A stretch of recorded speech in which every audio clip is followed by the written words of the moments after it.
Which one actually works better, bariatric surgery or Ozempic? Look, here's the truth. Both of them work, but both of them fail. Let me explain. You're seeing GLP-1s everywhere. People are losing weight, celebrities are talking about it, and maybe you're wondering if you took the harder path by getting bariatric surgery or if there was an easier one waiting around the corner. And if you had surgery and you're dealing with regain right now or food noise or emotional eating, you might be wondering if you just should have taken Ozempic, tirzepatide, semaglutide, one of the GLP-1s instead. Or if you haven't had surgery yet, you're just figuring out your options, maybe you're trying to figure out which one is better. But that's actually the wrong question. And by the end of this video, you're going to understand why. So before we dive in, if you had bariatric surgery and you're dealing with regain, I want you to go grab my free masterclass training and go watch it right now. It's going to teach you why regain happens, how to stop it, and how to start rewiring your brain after bariatric surgery, which we'll talk about more in the end of this video. The link's in the description below, and subscribe and follow for more videos just like this one. What I'm about to show you is going to make a lot more sense after you watch that masterclass. Here's what we're going to be covering today. I'm going to show you what the actual research says about surgery versus Ozempic, why both approaches have the same fundamental limitations, and what that means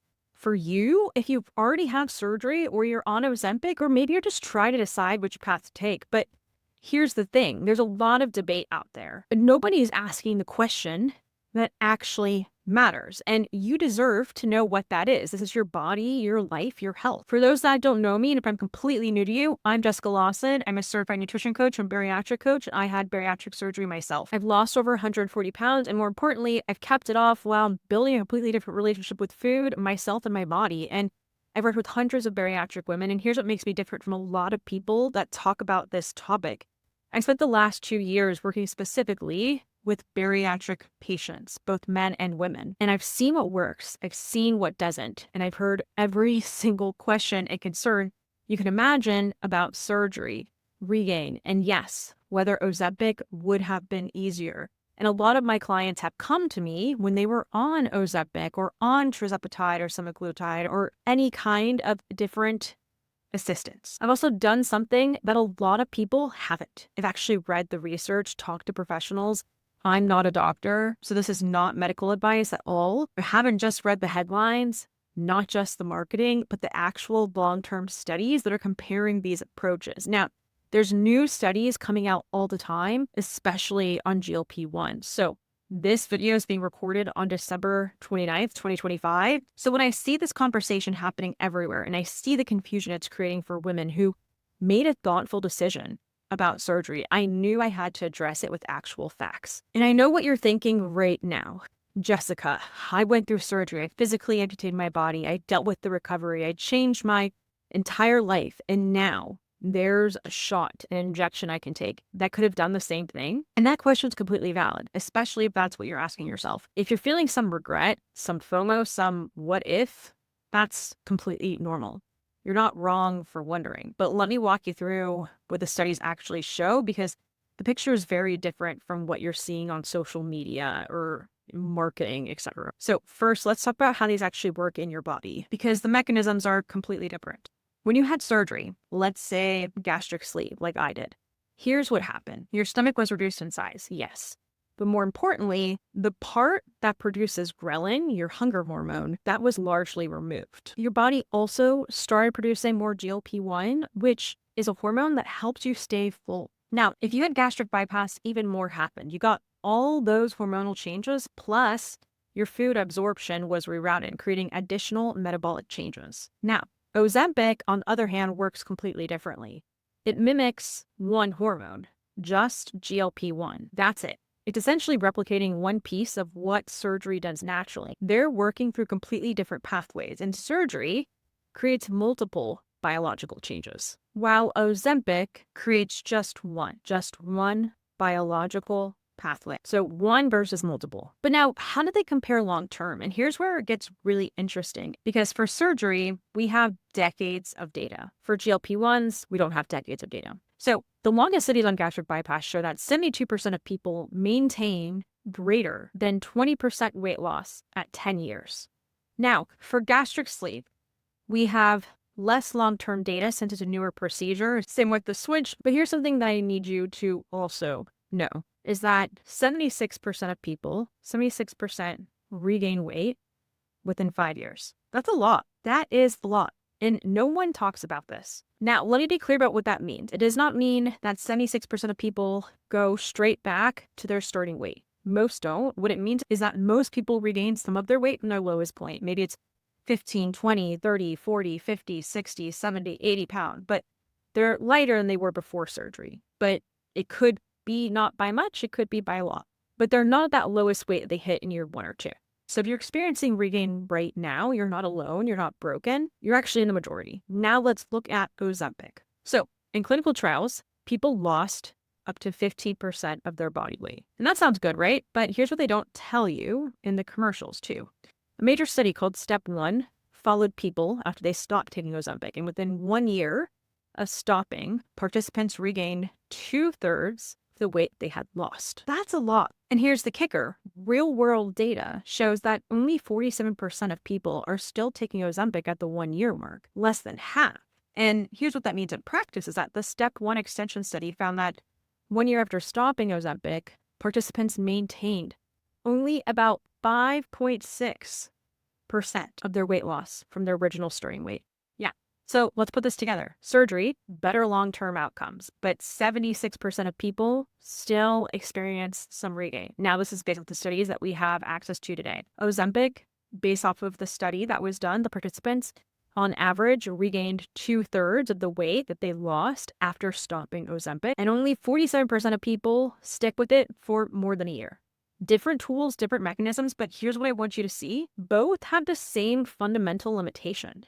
And that limitation, that's what we need to talk about next. But first, let me quickly address costs, because I also know that's probably on your mind too. Now, Ozempic, without insurance, costs between $900 to $1,100 per month, every month, if you do it forever. If you have good insurance or qualify for manufacturer programs, that can come down significantly, and sometimes to $10, $25, $50 a month, $100 a month.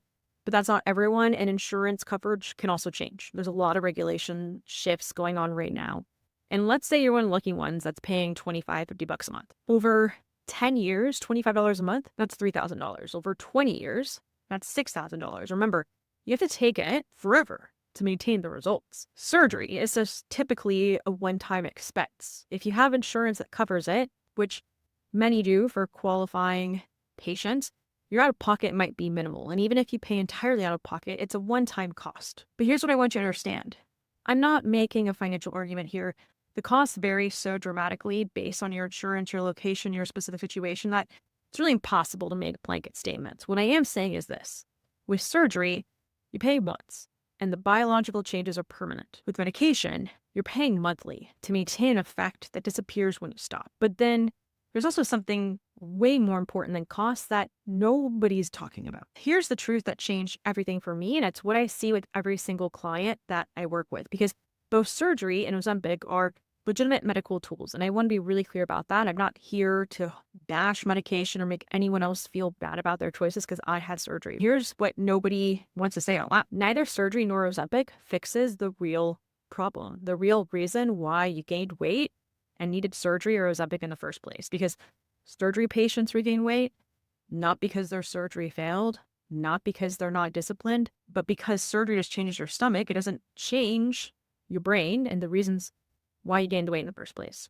Ozempic patients regain weight when they stop, not because they're weak, but because the medication mimics hormones. It doesn't change your stress responses. So let me break this down. Surgery just changes your stomach, and that's it. Ozempic just mimics hormones. Surgery doesn't change your stress responses, how you regulate your emotions, your daily routines and systems, how you recover from slip-ups, your identity and relationship with food. Doesn't change any of those things. Ozempic also doesn't change your stress response, doesn't change how you regulate emotions, doesn't change your daily routines and systems, how you recover from slip-ups, your identity, or your relationship with food.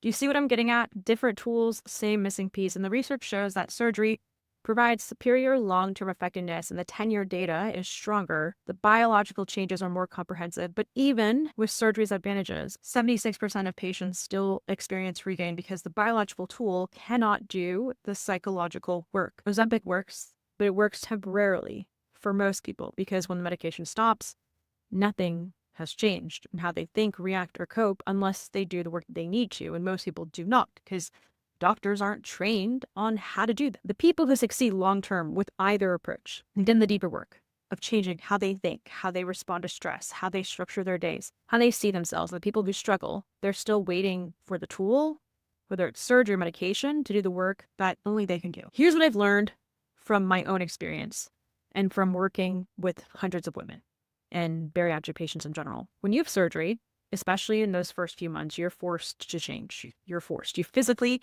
cannot eat the way that you used to. It's not comfortable. And it creates a learning period where you develop new skills and you know what skills to build. With Ozempic, you need those same skills: portion control, mindful eating, dealing with emotions without food, but you have to develop them while the medication is working. And here's what I see happen most often. Surgery patients lose weight rapidly in the first year and they gradually start regaining as old patterns creep back in and the biological changes are still there, but the behavioral systems were never built. Ozempic patients lose weight while taking it, but then they regain quickly after they stop because they never developed the skills that they needed. Neither path is easy. Neither path is easy at all. Both require the same essential work: rewiring your brain, building new systems, and transforming your identity. Individual factors matter enormously, and your healthcare team should guide your specific medical decisions, not a YouTube video. This is educational information, not medical advice. But if you choose surgery, here's what I want you to know. You made a choice backed by decades of research showing superior long-term outcome. You didn't take the easy way out. You took the way that, as of today, has the best long-term success rates. And the biological changes that surgery creates in your body, the hormonal shifts, the physical changes, those are real advantages that research confirms work better over time than medication alone. But here's what surgery really gave you. It bought you time in creating conditions that make the real work that you need to do easy, okay? Surgery didn't fix your stress eating, but it made it harder to binge, giving you space to learn new coping skills. Surgery didn't change your relationship with food, but it forced you to eat smaller portions, teaching you what appropriate portions really feel like. Surgery didn't transform your identity, but it created visible changes that let you start seeing yourself differently. Surgery gave you the biological foundation, but the real transformation, the brain work, the habit work, the identity work, that's still yours to do. And if you're regaining right now, it doesn't mean that you failed. It means that you're in the 76% who never learned how to do the deeper work that makes surgery's advantages permanent. But here's the good news. You're ahead of the game. You have biological advantages that make this work a little bit easier. You've already proven that you can make hard decisions and follow through. And the real opportunity now is building the systems that maximize those advantages, because surgery gave you tools that most people do not have. But tools are only as good as you know how to use. That's exactly where I focus my work. If you're ready to do that deeper work and maximize what your surgical investment can give you, I'd create something specifically for that, because this is exactly what I teach in my coaching program, the Bariatric Surgery Academy. So how to do the brain work that surgery cannot do. But first, I want to give you something free that will help you right now. I create a masterclass training that walks you through exactly how to stop, regain, why it happens, and my method that I teach my private clients. So go sign up for that at the link in my bio or in the link in the description down below. You're gonna learn the systems that separate women who thrive from those who struggle, in my proven framework for rewiring your brain to support permanent success. This is the exact method that I used to maintain my 140-pound weight loss. And whether you ever work with me or not, this training will give you tools that you can use immediately. So click the link below. If you wanna learn about the Bariatric Surgery Academy after that, there's information about that too. So you made a smart choice with your surgery. Now let's make sure you can get everything it can give you. I'll see you in the next video.